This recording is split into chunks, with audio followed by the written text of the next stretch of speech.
नमस्ते दोस्तों। Book heels में आपका एक बार फिर से स्वागत है। आज हम भारत के इतिहास की एक बहुत ही महत्वपूर्ण किताब इंडियाज स्ट्रगल फॉर इंडिपेंडेंस की समरी पर बात करेंगे। इस किताब को विपिन चंद्र और अन्य जाने माने इतिहासकारों ने लिखा है। यह किताब सिर्फ तथ्यों का संग्रह नहीं है, बल्कि यह भारत के स्वतंत्रता संग्राम को गहराई से समझने में हमारी मदद करती है।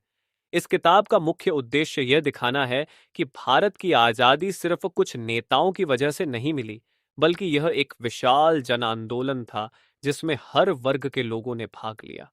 यह पुस्तक भारतीय राष्ट्रीय आंदोलन के हर पहलू को विस्तार से समझाती है। 1857 का विद्रोह और कांग्रेस का उदय बहुत समय पहले की बात है, जब हमारे देश पर किसी राजा या बादशाह का नहीं, बल्कि एक विदेशी व्यापारिक company, British east India company का राज्य था। यह कंपनी धीरे धीरे पूरे भारत पर अपना कब्जा जमा चुकी थी। किसानों पर भारी टैक्स, राजा महाराजाओं के राज्यों को छीनने की हड्डप नीति और हर जगह भारतीयों के साथ हो रहा अपमान, इन सभी चीजों ने लोगों के मन में एक गहरा असंतोष भर दिया था। कहानी की शुरुआत 1957 की एक सुबह से होती है। उस समय भारतीय सिपाही सेपोयस भी ब्रिटिश सेना में काम करते थे, लेकिन कंपनी ने एक नई राइफल पेश की जिसमें चर्बी वाले कारतूस इस्तेमाल होते थे। यह अफवाह फैल गई कि इन कारतूसों में गाय और सूअर की चर्बी है। यह बात भारतीय सैनिकों के धर्म और भावनाओं पर सीधा हमला थी। मेरठ शहर में सिपाही मंगल पांडे ने इस अन्याय के खिलाफ अपनी बंदूक उठा ली और देखते ही देखते यह चिंगारी आग की तरह पूरे देश में फैल गई। यह सिर्फ एक सैनिक विद्रोह नहीं था, यह एक साथ आया हुआ गुस्सा था। दिल्ली, लखनऊ, कानपुर और झांसी जैसे शहरों में राजा, रानी, किसान और सैनिक सब एक होकर इस विदेशी ताकत से लड्डी डीडीचने लगे। झांसी की रानी लक्ष्मीबाई की वीरता की कहानी तो हर कोई जानता है। उन्होंने अपनी छोटी सी सेना के साथ ब्रिटिश सेना का डटकर मुकाबला किया, लेकिन यह लड़ाई बिखरी हुई थी। सभी राजा और सैनिक अपने अपने तरीके से लड़ियच रहे थे। उनका कोई एक लीडर और एक गोल नहीं था। आखिरकार ब्रिटिश सेना ने इस विद्रोह को बेरहमी से कुचल दिया। हजारों लोगों को मौत के घाट उतार दिया गया और यह लड़ाई खत्म हो गई। लेकिन इस हार ने एक बहुत बद्दा सबक सिखाया। भारतीयों को समझ आ गया था कि सिर्फ तलवार और बंदूक से नहीं, बल्कि एक संगठित शक्ति से ही इस बद्दी ताकत को हराया जा सकता है। हार के बाद की सुबह और एक नई सोच का जन्म 1957 के विद्रोह के बाद भारत में एक बहुत बड़ा बदलाव आया। कंपनी का राज खत्म हो गया और भारत का शासन सीधे इंग्लैंड की रानी, ब्रिटिश क्राउन के हाथ में चला गया। अब शासन का तरीका बदल गया था, लेकिन शोषण नहीं रुका।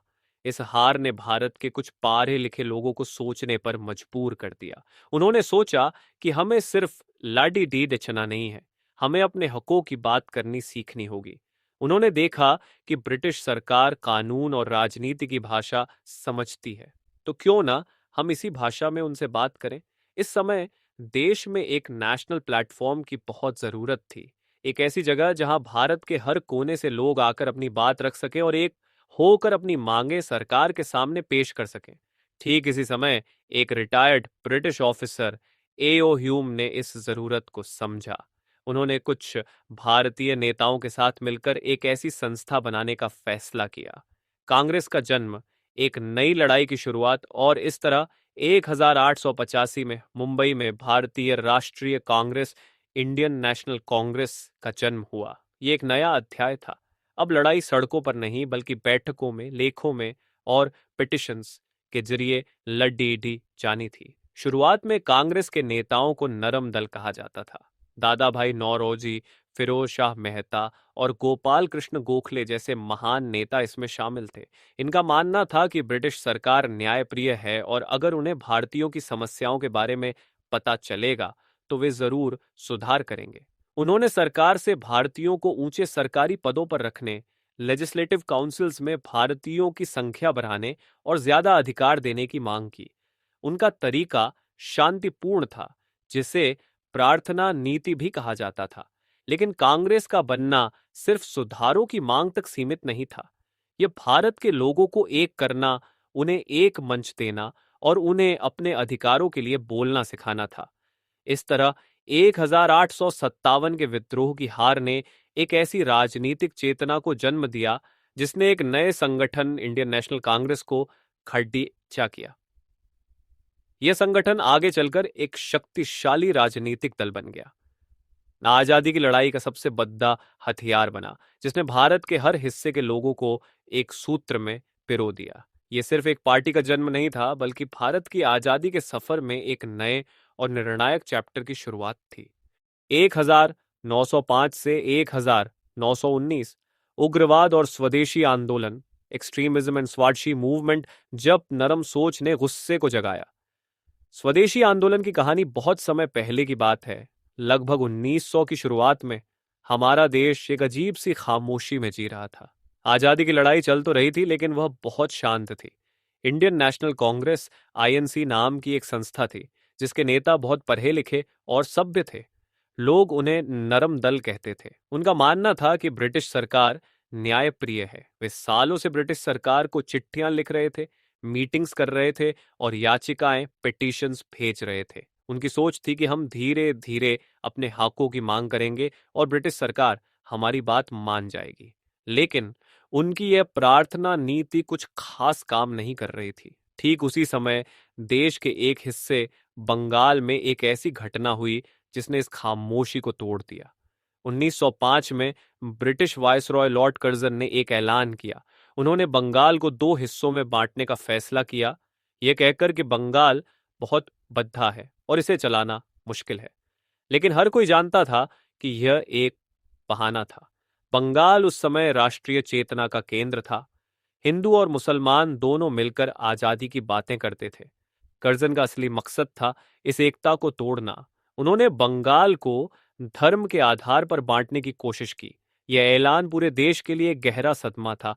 यह सिर्फ एक राज्य का बंटवारा नहीं था, यह भारत की एकता पर एक हमला था।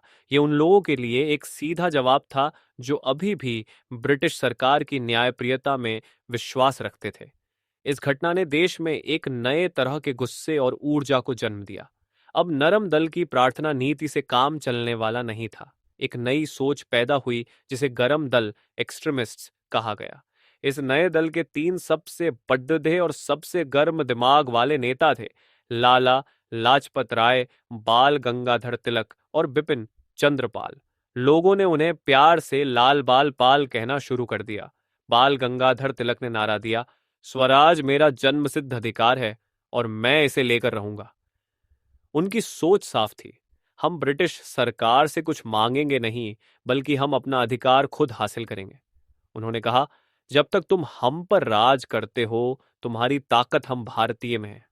अगर हम ही तुम्हारा साथ देना बंद कर दें तो तुम कितने दिन टिक पाओगे? बस फिर क्या था, इस सोच ने लोगों के गुस्से को एक ताकतवर हथियार में बदल दिया। एक नया आंदोलन शुरू हुआ जिसका नाम था स्वदेशी आंदोलन।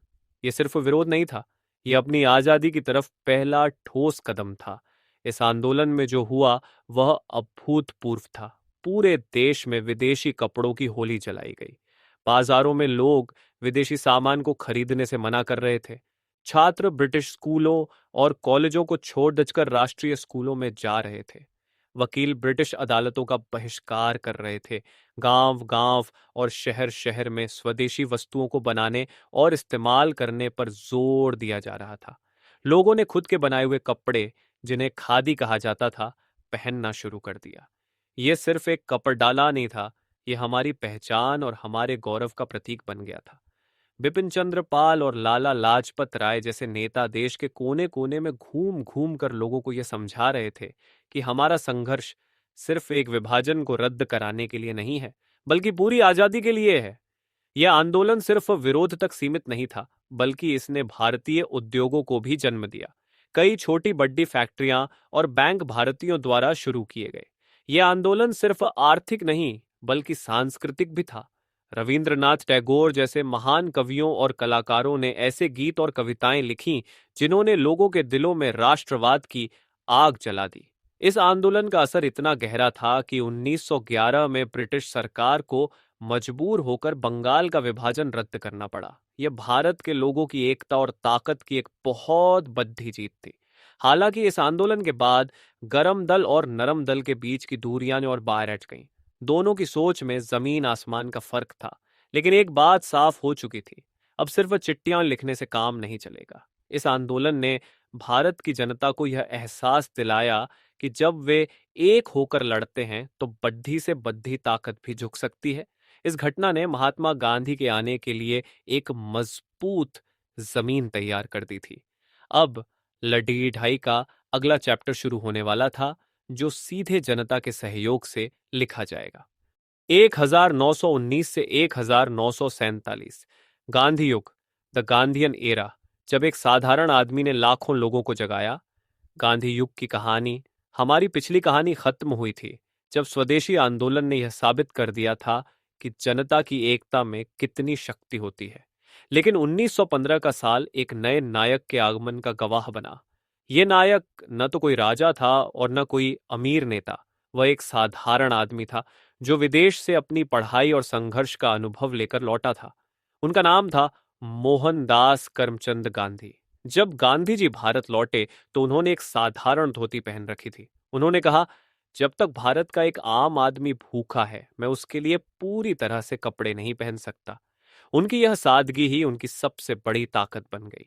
उन्होंने यह महसूस किया कि भारत की असली ताकत उसकी जनता में है, जो गांव गांव में रहती है। गांधी जी एक नया हथियार लेकर आए जिसका नाम था सत्याग्रह।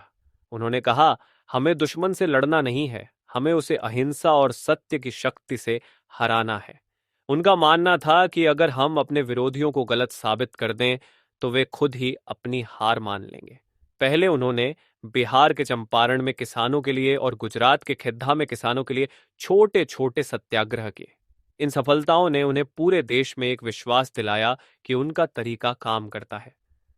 सत्याग्रह की पहली बड़ी जंग, असहयोग और सविनय अवज्ञा, 1920 का साल था। गांधी जी ने भारत की आजादी के लिए अपना पहला बड़ा मास मूवमेंट, असहयोग आंदोलन, नॉन कोऑपरेशन मूवमेंट शुरू किया। इस आंदोलन में उन्होंने लोगों से कहा कि हमें ब्रिटिश सरकार के साथ सहयोग नहीं करना है। सरकारी स्कूल कॉलेज छोड़ दो, सरकारी नौकरियों को छोड़ दो और ब्रिटिश सामान का बहिष्कार करो। ये एक ऐसी लहर थी जो पूरे देश में फैल गई। लोग अपनी सरकारी उपाधियां, टाइटल्स लौटा रहे थे, वकील अदालतों में जाना बंद कर रहे थे और छात्र स्कूल छोड़ दचकर राष्ट्रीय स्कूलों में जा रहे थे। लेकिन इस आंदोलन में एक घटना हुई जिसने पूरे देश को हिला दिया। 1922 में चौरी चौरा में गुस्साई भीड़ ने एक पुलिस स्टेशन में आग लगा दी। हालांकि गांधी जी का आंदोलन पूरी तरह से नॉन वायलेंट था, लेकिन इस हिंसा से वह बहुत दुखी हुए। उन्होंने महसूस किया कि देश अभी पूरी तरह से अहिंसा के लिए तैयार नहीं है और उन्होंने आंदोलन वापस ले लिया। इस फैसले से कई लोग निराश हुए, लेकिन इसने यह साबित किया कि गांधी जी के लिए अहिंसा उनके सिद्धांत का सबसे महत्वपूर्ण हिस्सा था। लगभग 8 साल बाद 1930 में गांधी जी ने एक बार फिर से मोर्चा संभाला। इस बार लड़ाई नमक के लिए थी। ब्रिटिश सरकार ने नमक पर भारी टैक्स लगा रखा था। गांधी जी ने कहा, नमक हर इंसान की बुनियादी जरूरत है, इस पर टैक्स लगाना पाप है। वो अपने 78 अनुयायियों के साथ गुजरात के साबरमती आश्रम से दांडी तक पैदल चले। ये यात्रा नमक सत्याग्रह, सॉल्ट मार्च के नाम से जानी गई। जब वह समुद्र तट पर पहुंचे तो उन्होंने खुद नमक बनाकर ब्रिटिश कानून को तोड़ा। यह सिर्फ एक कानून तोड़ना नहीं था, यह एक प्रतीक था। यह पूरे देश के लोगों को यह बताने के लिए था कि हम ब्रिटिश सरकार के अन्यायपूर्ण कानूनों को अब और नहीं मानेंगे। इस एक कदम ने पूरे भारत में सविनय अवज्ञा आंदोलन, सिविल डिसोबीडियंस मूवमेंट की शुरुआत कर दी। देश के कोने कोने में लोग कानून तोड़ने लगे और जेल जाने को तैयार थे। इस आंदोलन ने ब्रिटिश सरकार की नींव हिला दी। अंतिम लड़ाई और एक दुखद जीत 1942 में, जब दूसरा विश्व युद्ध चल रहा था। गांधी जी ने आजादी के लिए अपना आखिरी और सबसे शक्तिशाली आंदोलन शुरू किया, जिसका नाम था भारत छोड़ो आंदोलन। इस बार उनका नारा था, करो या मरो, डू और डाई।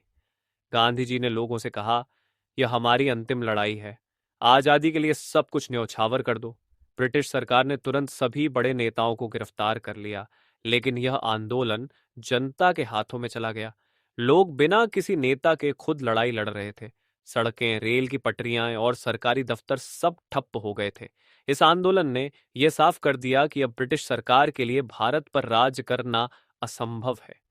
वे समझ चुके थे कि उन्हें भारत छोड़ना ही पड़ेगा। लेकिन इस जीत के साथ एक और कहानी भी चल रही थी जो बहुत दुखद थी। मुस्लिम लीग के नेता मोहम्मद अली जिन्ना एक अलग देश पाकिस्तान की मांग कर रहे थे। गांधी जी और कई दूसरे नेता इस विभाजन पार्टीशन के खिलाफ थे। लेकिन सांप्रदायिक राजनीति कम्युनल पॉलिटिक्स इतनी बढ़ गई थी कि इसे रोकना मुश्किल हो गया। आखिरकार 15 अगस्त 1947 को भारत को आजादी मिली। लेकिन ये आजादी विभाजन के दर्द के साथ आई। जहां एक तरफ लोग खुशी से आजादी का जश्न मना रहे थे, वहीं दूसरी तरफ लाखों लोग विभाजन की वजह से विस्थापित हो रहे थे और हिंसा का शिकार हो रहे थे। गांधी युग की कहानी हमें सिखाती है कि आजादी सिर्फ राजनीतिक लड़ाई नहीं थी, बल्कि यह सत्य, अहिंसा और आत्मत्याग का एक लंबा और मुश्किल सफर था। गांधी जी ने भारत के लोगों को एक नई पहचान दी और उन्हें एक होकर लड़ना सिखाया, जिसने एक साधारण आंदोलन को एक इतिहास रचने वाली क्रांति में बदल दिया। अन्य आंदोलन और विभाजन, अदर मूवमेंट्स एंड पार्टीशन, जब आजादी की राहें हुई अलग, एक क्रांति और एक विभाजन की कहानी। पिछली कहानी में हमने गांधी जी के शांतिपूर्ण और अहिंसक सत्याग्रहों के बारे में बात की। लेकिन उस समय भारत में आजादी के लिए सिर्फ एक रास्ता नहीं था। कई युवा और निडर देशभक्त थे जिनका मानना था कि ब्रिटिश सरकार को सिर्फ गोली और बम की भाषा ही समझ आती है। उनका मानना था कि शांतिपूर्ण विरोध से आजादी नहीं मिल सकती। ये कहानी उन लोगों की है जो मानते थे कि बलिदान और साहस से ही आजादी मिलेगी। कहानी की शुरुआत 1920 के दशक के आखिर में होती है। उस समय भगत सिंह, सुखदेव और राजगुरु जैसे नौजवानों ने हिंदुस्तान सोशलिस्ट रिपब्लिकन एसोसिएशन सारे नाम का एक संगठन बनाया था। वे सिर्फ बंदूक से लड़ने वाले क्रांतिकारी नहीं थे, बल्कि उनकी एक गहरी सोच थी। वे समाजवाद, सोशलिज्म और समानता, इक्वालिटी के पक्षधर थे। 1929 में उन्होंने एक ऐसा काम किया जिसने पूरे देश का ध्यान उनकी तरफ खींचा। सिंह और उनके साथी बटुकेश्वर दत्त ने दिल्ली की सेंट्रल लेजिस्लेटिव असेंबली में बम फेंका। लेकिन उनका मकसद किसी को मारना नहीं था। उन्होंने खाली जगह पर बम फेंका और पर्चे उछाले जिन पर लिखा था, इनकलाब जिंदाबाद। भगत सिंह ने कहा था, हमने बहरे कानों को सुनाने के लिए बम फेंका है। उन्हें गिरफ्तार कर लिया गया और उन पर मुकदमा चला। लेकिन इस मुकदमे ने भगत सिंह को एक हीरो बना दिया। उन्होंने अदालत का इस्तेमाल अपने विचारों को देश तक पहुंचाने के लिए किया। जब उन्हें फांसी की सजा दी गई तो उनकी शहादत ने देश के नौजवानों में एक नई ऊर्जा भर दी। उनकी मौत ने यह साबित कर दिया कि आजादी के लिए जान देने वाले लोगों की भी कमी नहीं है। एक और रास्ता, आजाद हिंद फौज की कहानी। लेकिन आजादी का सफर यहीं खत्म नहीं हुआ। एक और शख्स था जिसकी सोच सबसे अलग थी। उनका मानना था कि ब्रिटिश सरकार को भारत से बाहर निकालने के लिए हमें एक पूरी सेना की जरूरत है। उनका नाम था सुभाष चंद्र बोस। सुभाष चंद्र बोस ने कांग्रेस को छोड़ दिया था क्योंकि उनकी राय गांधी जी से अलग थी। उनका मानना था कि विश्व युद्ध के इस मौके का फायदा उठाकर भारत को आजाद कराना चाहिए। उन्होंने एक बहुत ही साहसिक कदम उठाया। 1941 में वह भेष बदलकर भारत से भाग निकले। उनका सफर बहुत ही खतरनाक था। वह अफगानिस्तान, रूस और जर्मनी होते हुए जापान पहुंचे। वहां उन्होंने एक सेना बनाई जिसका नाम था आजाद हिंद फौज, इंडियन नेशनल आर्मी, INA। इस सेना में भारतीय सिपाही थे जिन्हें ब्रिटिश सेना ने जापान के हाथों हारने के बाद बंदी बना लिया था। सुभाष चंद्र बोस ने उन्हें प्रेरित किया और कहा, तुम मुझे खून दो, मैं तुम्हें आजादी दूंगा। यह नारा हर सैनिक के दिल में बस गया। उनकी सेना ने जय हिंद का नारा दिया और भारत की तरफ मार्च करना शुरू किया। वे भारत के पूर्वी सीमा पर ब्रिटिश सेना से भिड़े। हालांकि उनकी सेना युद्ध में सफल नहीं हो पाई, लेकिन उन्होंने एक बहुत ही बड़ा काम किया। उन्होंने ब्रिटिश सरकार को यह दिखा दिया कि अब उनके ही भारतीय सिपाही उनके लिए लड़ने को तैयार नहीं है।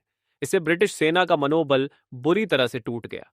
खुशी और दर्द का सबसे बड़ा मोड़, विभाजन की कहानी। लेकिन इस बीच भारत के अंदर एक और कहानी चल रही थी जो बहुत दुखद थी। शुरुआती सालों में भारत के हिंदू और मुस्लिम मिलकर आजादी की लड़ाई लड़ रहे थे। लेकिन धीरे धीरे कुछ ब्रिटिश नीतियों और मुस्लिम लीग जैसी पार्टियों की वजह से दोनों के बीच दूरियां बढ़ने लगीं।